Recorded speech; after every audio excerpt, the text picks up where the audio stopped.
देश के हर नागरिक को सस्ती कीमत पर अच्छी और असरदार दवा मिल सके, इसलिए केंद्र सरकार ने जेनेरिक दवाओं को बढ़ावा दिलवाया। जन औषधि केंद्र शुरू किए और प्राइवेट फार्मा कंपनियों को भी ये निर्देश दिए गए कि वो भी जेनेरिक दवाओं का उत्पादन करें। प्राइवेट फार्मा कंपनियों ने इस निर्देश का पालन किया और जेनेरिक दवाएं भी बनाई, लेकिन क्या असल में इसका फायदा एक आम नागरिक को मिल पा रहा है? दरअसल पिछले दिनों राज्यसभा में ये मुद्दा उठाया गया। सर, पार्लियामेंट स्टैंडिंग कमेटी की 2025 की रिपोर्ट बताती है कि कुछ फार्मा कंपनीज दवाइयों पर 600 to 1100% तक का प्रॉफिट कमा रही हैं। कुछ जरूरी antibiotics and life saving cancer drugs की कॉस्ट तो लाखों में है। सर, मैं माननीय मंत्री जी से जानना चाहती हूं कि क्या सरकार एक स्ट्रॉन्ग रेगुलेटरी फ्रेमवर्क सेट करेगी जिससे ये प्रॉफिटियरिंग बंद हो और आम इंसान को ब्रांडेड दवाई भी सस्ती मिल सके। और ये बात सामने आई कि जेनेरिक दवा हो या फिर प्राइवेट जो दवा होती है, जो ऑर्डिनरी दवा होती है, उनकी एमआरपी कई गुना ज़्यादा लिखी होती है, जिसकी वजह से एक सस्ती कीमत पर बनने वाली दवा कई गुना महंगी होकर बाजार में लोगों तक पहुंचती है। द फेडरल देश की टीम ने इसकी पड़ताल करना चाही, खास तौर पर जेनेरिक दवाओं को लेकर, क्योंकि उसका उद्देश्य यही है कि सस्ती कीमत पर अच्छी दवा हर नागरिक को उपलब्ध हो सके। द फेडरल देश की रिपोर्ट में क्या तथ्य निकलकर सामने आए, इसके लिए आप देखिए हमारी ये रिपोर्ट और अपनी राय भी जरूर दीजिए।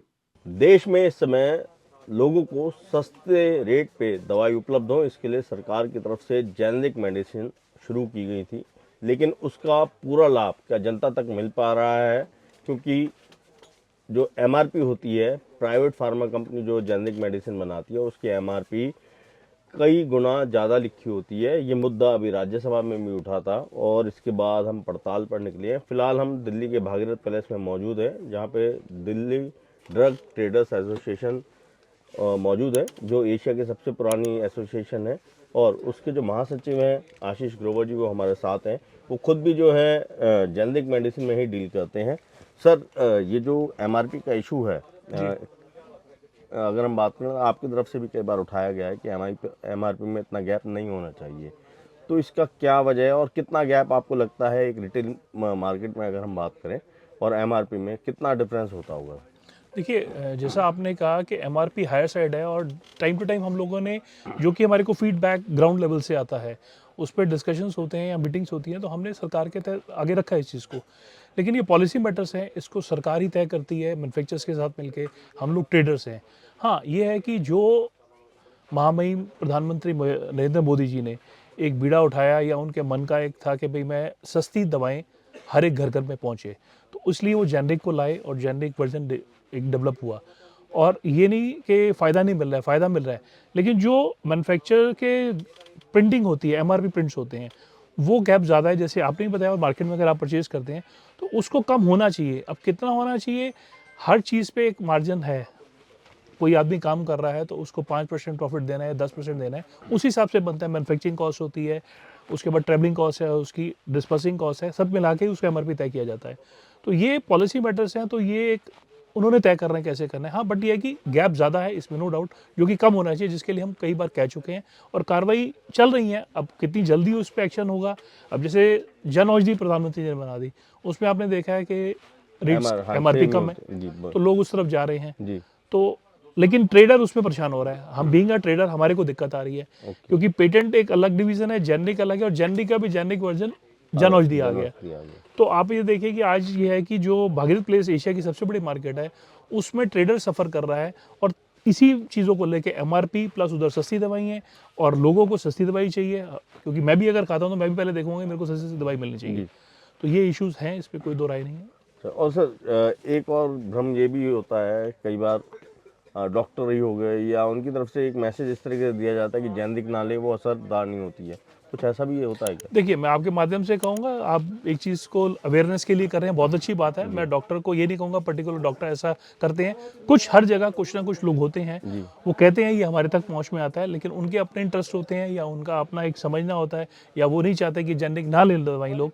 या जो वो चाहते हैं वही ले दवाई वो। जी। तो इस वजह से ये कारण होते हैं, कोई लोग कहते हैं, सभी नहीं कहते हैं। जी, लेकिन असरदार पूरी होती है जनरिक हाँ, दवाई। इसमें कोई डाउट नहीं है। देखिए, मैन्युफैक्चरिंग है, कंपनी की दवाई है। आज अगर जनौज जी सस्ती दवाई मिल रही है तो वो दवाई ब्रांडिंग है उसकी, वो एक कंपनी से बन रही है। आज मेरे पास जो दवाई है, सिप्ला का हमारे पास है, पेनिशिया का है, लेबोरेट का है, बायोटेक का, अलग अलग कंपनी है, लेबोरेट है, इस तरह से कैडिला है, इंटास है। तो सब ये standard company, multi level company है। तो इसमें कोई, हाँ, एक चीज़ मैं अपने माध्यम से कहूँगा, जो आप एक अच्छा आपने मुहिम चलाई है एमआरपी और उसको लेके, लोगों में अवेयरनेस जानी चाहिए कि जब वो दवाई लेने जाएं, जेनरिक भी या जो भी लेते हैं, वो चेक करें कि कंपनी जो है वो लोकल नहीं होनी चाहिए, हल्की कंपनी नहीं होनी चाहिए। मतलब हम लोग गूगल आजकल आपके हाथ में है, तो ये तो ट्रेस हो जाता है कि कौन सी कंपनी बेस्ट है। अब जो लोकल कंपनी बन रही है, मैं नाम किसी का नहीं लेना चाहता, दिल्ली में, दिल्ली से बाहर जो बन रही है, सबको पता है, और वो एक लाइसेंस के तहत ही है, लेकिन वो लोकल है, तो वहाँ हो सकता है कहीं ना कहीं क्वालिटी से कंप्रोमाइज़ होगा। लेकिन बड़ी कंपनियों की क्वालिटी में कोई कंप्रोमाइज़ नहीं होता, एज फार एज 20 साल 25 साल का हमारा तजुर्बा है। ठीक है। अच्छा सर, जैसे मैं कोई उदाहरण के तौर पे आप जैसे पेंटोसेक डीएसआर जो है, ये भी जेनरिक है आपके हाँ, पास? बिल्कुल जेनरिक, हमारा सभी जेनरिक है ये। अच्छा, ये सिप्ला की ये कंपनी भी अच्छी है सर। जी, ये जी, तो जी। इसका अगर मैं एमआरपी एक बार देखना चाहूँ, एमआरपी ये बाहर लिखा हुआ अच्छा था। बाहर ये 151 रुपीज़ इस पे लिखा है। हाँ, ये 151 रुपीज़ एक स्ट्रिप का रेट है। एक स्ट्रिप का 10 इसमें गोलियों का मतलब? हाँ, 20 स्ट्रिप है इसके अंदर। अच्छा ठीक है। तो अगर ये 10 गोलियों का पत्ता, मैं मतलब आप बोल रहे हैं 20 गोलियों का स्ट्रिप है, तो होलसेल में इसका क्या प्राइस होता है? होलसेल में ये लगभग 750-800 रुपये का डब्बा है, 750-800 रुपये का है। और एमआरपी इसकी होगी जाके 2500 से ऊपर होगी। अच्छा, बट ये होलसेल का प्राइस है। होलसेल। हम लोग, क्योंकि हम लोगों ने कंज्यूमर को नहीं देना ना, हम डील करते हैं, हम लोग होलसेल करते हैं, हम केमिस्ट को देते हैं जिनके पास लाइसेंस है, ठीक है। या स्टॉकिस्ट को देते हैं, या जो लोग आगे डील करते हैं, ओके सर। वो आगे केमिस्ट को सप्लाई करते हैं। अच्छा, तो अगर 151 के हिसाब से देखें तो 3000 से और ऊपर का बैठेगा इसका रिटेल प्राइस, जी। एमआरपी के अकॉर्डिंग। एमआरपी प्राइस ठीक है। और आप बीइंग अ होलसेलर इसको कितने का? 750 का हमारा होलसेल 750 का होलसेल प्राइस है। ठीक है सर। तो यानी कि 2250 रुपये का डिफरेंस है, मतलब रिटेल में और उसमें। वो तो सामने है जी, वो कंपनी अब का वो ब्रांड है डिपेंड मेरा। करता है कि रिटेलर उसमें पब्लिक को कितनी छूट डिस्काउंट देता कितनी है, नहीं देता है। और पब्लिक भी आजकल अवेयर है, पब्लिक ऐसा नहीं है, उसको भी पता है कि डिस्काउंट मिलता है। आप एक बार देखेंगे ये एमआरपी और यहाँ पे आप शो कर दीजिए।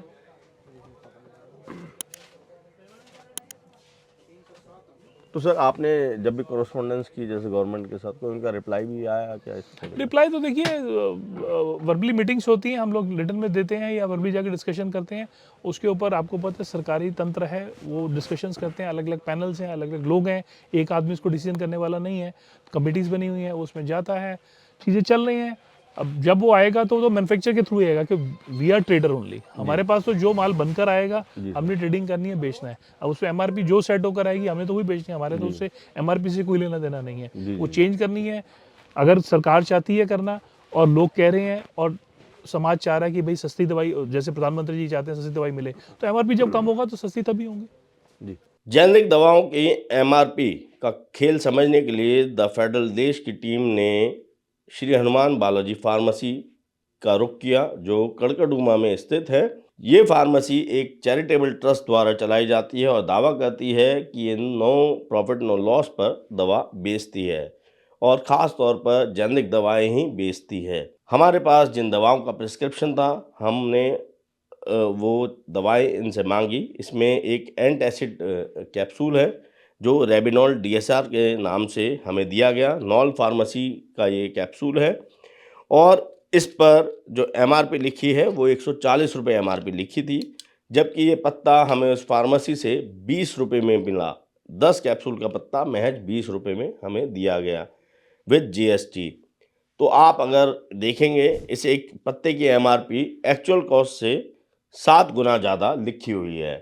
हम इस 20 रुपये को एक्चुअल कॉस्ट इसलिए मान रहे हैं क्योंकि फार्मेसी का दावा है कि वो नो प्रॉफिट नो लॉस पर दवा बेचती है। दूसरा जो हमने दवाई खरीदी वो ब्लड प्रेशर की दवाई है, जिसकी एमआरपी लिखी गई है 84 रुपये। 10 गोलियों की एमआरपी है पत्ते की 84 रुपये, जबकि वो एक पत्ता हमें मिला महज 25 रुपये का। तो आप समझ सकते हैं कि ये भी जो कीमत है, ये लगभग 3 गुना से ज़्यादा कीमत एमआरपी पर लिखी गई है। और एक हमने लिया गार्गल के लिए, एक लिक्विड लिया, जिसकी जो एमआरपी लिखी है वो लिखी थी 259 रुपये, जबकि हमें वो बॉटल 100 ml की जो बॉटल है वो मिली महज 35 रुपये में।